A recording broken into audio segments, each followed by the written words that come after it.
Hello everybody, welcome to the last part of the chapter development. Now in this part we are going to discuss about Human Development Index and sustainability of development. Now HDI, that is Human Development Index, it is published by UNDP. UNDP is the part of United Nation Development Program. The two organizations which compares the countries whether they are developed or not, that is World Bank and UNDP. World Bank compares on the basis of per capita income. Their criterion is per capita income, whereas Human Development Index, their criteria is health, literacy, IMR rate and gross and net attendance ratio. It would be interesting to look at certain relevant data regarding India and its neighbors from Human Development Report. As I have given you the example in the previous video that how Punjab, despite Punjab's per capita income higher, but Kerala is considered as the developed state compared to Punjab. Similarly, here according to the HDI, there are some countries who are ahead of India which you cannot even imagine. For example, Sri Lanka. Just see here the upper part is given PCI means per capita income in US dollar. Next is life expectancy at birth. Life expectancy of birth means number of years a person is expected to live.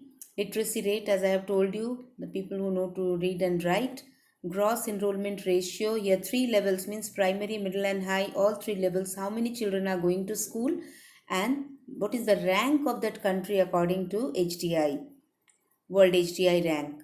So first we'll see here PCI, the per capita income of Sri Lanka is 4,390 US dollar, whereas India is 3,139. So Sri Lanka is ahead of us.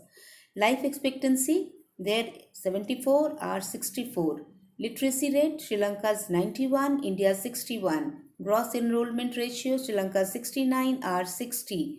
And the rank, Sri Lanka is 93 or 126. So this shows that despite a small country, they are far ahead of us because of high HDI rank.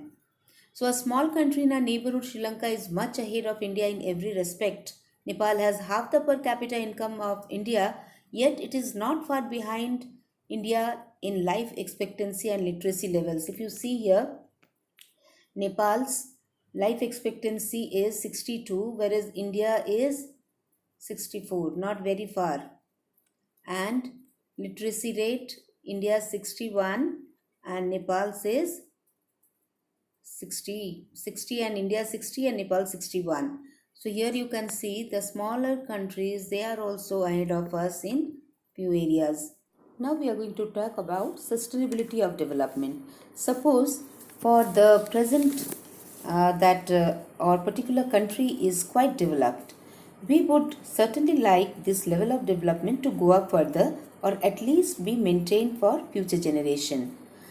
But since the second half of the 20th century, a number of scientists have been warning that the present type and level of development are not sustainable, means we are not protecting our environment, we are overusing our resources which are going to be exhausted one day. Renewable resources like groundwater are replenished by nature.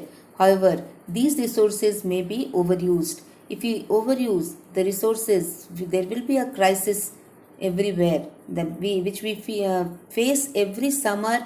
Many places are there where there is a water crisis. Now here some pictures are given of renewable sources of energy and non-renewable sources of energy.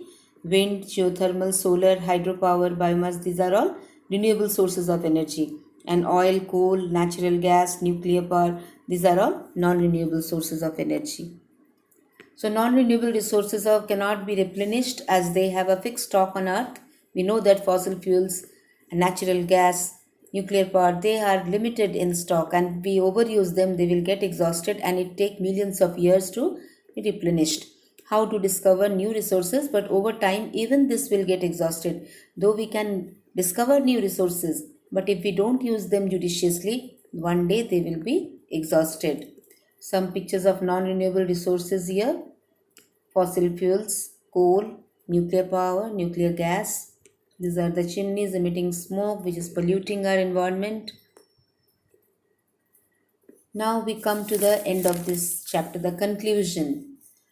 The consequences of environmental degradation do not respect national or state land boundaries, as I have told you, that it is not stick to one place.